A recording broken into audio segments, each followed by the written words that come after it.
Hello, and you're all very welcome to Rua's Movie Reviews.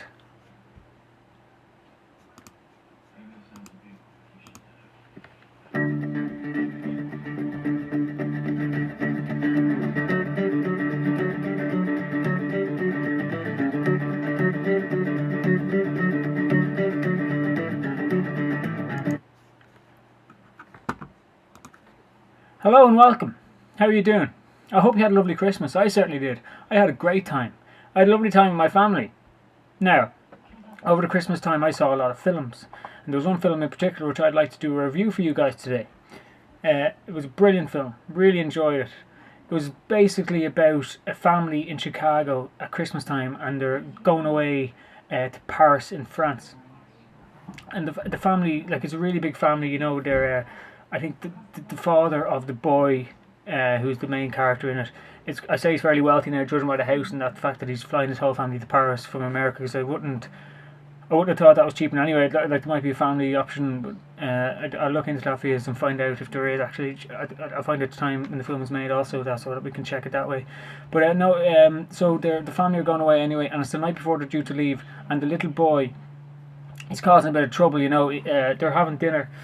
I think probably like dinner or something just before they went to bed, so they're having their dinner. But one of the lads, his brother, ate his pizza and he went mental. He's gone like, because this guy, they got loads of different pieces of this particular guy. He liked cheese pizza, so he was really angry, and then he pushed the brother, and then he got sent up to bed to the attic. And they're saying, like, so he'd sleep in the attic, and they're saying that, like, now his other little cousin, then it's only a little fella, and he's going to not sleep up there with you. But the other little cousin has like a problem. He pisses himself when he drinks loads. And then it's funny because they're saying he's going to have to sleep up there, but he wets the bed as well. And then doesn't it cut to him drinking a can of soda pop, and so in other words, they're saying that, like that, he more than likely will wet himself tonight up there with him. So anyway, he's up there sleeping, and isn't there a storm that night, and a really bad storm, and the power lines get cut, and so all the alarm clocks go, so they don't wake up in time to go to the airport. Or they wake up and they go mental. There's panic, it's mayhem. They're all running around, throwing soup bags, cases, everything's been thrown around the place, and it's crazy, and then they leave the house and they go to the airport on the flight off to Paris. Brilliant.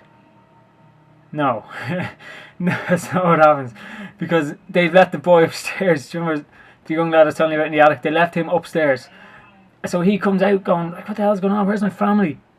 And he's there like, "Oh, this is amazing. I've no family. I can do what I want." So he goes mental for the first few hours at least. He guys, he eats loads of ice cream. He watches films. He goes down the staircase in a sleigh.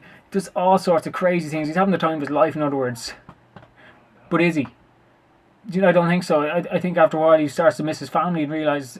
I think that's the big message behind it. Although you don't like your family, they're very important to you.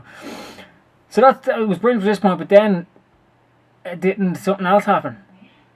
Wasn't people trying to break into the house he was in?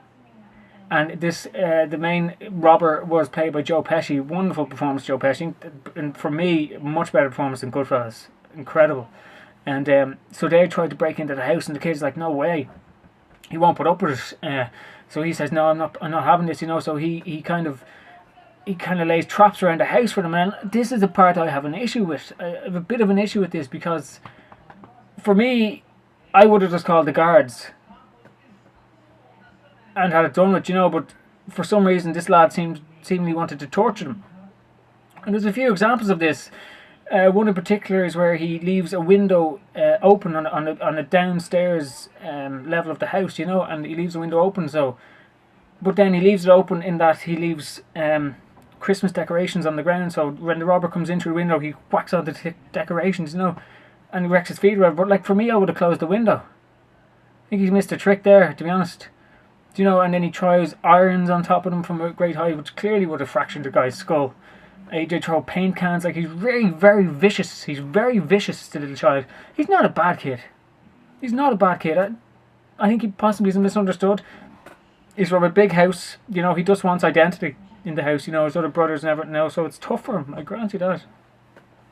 But so he's fighting off these robbers in the house, and they're coming at him all of a sudden. He's going and knocking them back and pushing them back and all sorts of things. And eventually, like, he defends the house, and it's amazing, And And then the man comes home, which was his Christmas wish, and like just in time for Christmas morning, and he's like, "This is amazing! Thanks so much, man, for coming back." He's delighted with himself, you know.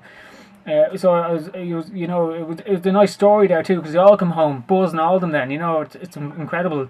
Joe Pesci and the other lad are off in prison, you know. So, but that's, if you break into someone's house, I don't think you can accept that and different than that, you know. So look, it's an incredible film. I would give it 9 out of 10. The reason I'd dock a point there is because I think it's a bit vicious. I think it's a bit sadistic. Again, I would call the guards, but do you know what I mean? I'm not a filmmaker. So, brilliant film, guys. 8 out of 10. 9 out of 10. I'll give it a 9. I'll give it a 9. Leave it there. Competition time. Congratulations.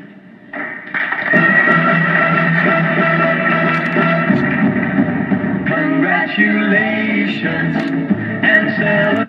Now, for this week's competition, I want you guys to write a 3,000 word essay. Now, the subject of this essay is, ultimately, was Sergeant Riggs good for Sergeant Murtaugh in Lethal Weapon? Was he a good influence? I know he was kind of at the start thinking, oh no, you know, he's a bit hot-headed for me, you know, because Sergeant Murtaugh was retired and Sergeant Riggs was a real hot-headed rookie, you know. That's how it started, but ultimately, was he good for him? 3,000 word essay in that, and the prizes are pretty impressive this week. I have a copy of Johnny English starring Rowan Atkinson, and it is signed by Marty Whelan. And I also have a copy of The Real McCoy starring Kim Basinger, and it is also signed by Marty Whelan. So you guys will get both these prizes for the best 3,000 word essay. Guys, I'm going to have to leave it there. It's been a wonderful week. Really enjoyed talking to you. I'll be back next week. The next film I'm reviewing actually it's starring the same actor as in the last film, and it's about a boy and a girl, and then he ends up getting stung by a load of bees, and Dan Aykroyd is in it. So look, guys, I will see you next week. It's been a wonderful time seeing you, and I will talk to you then.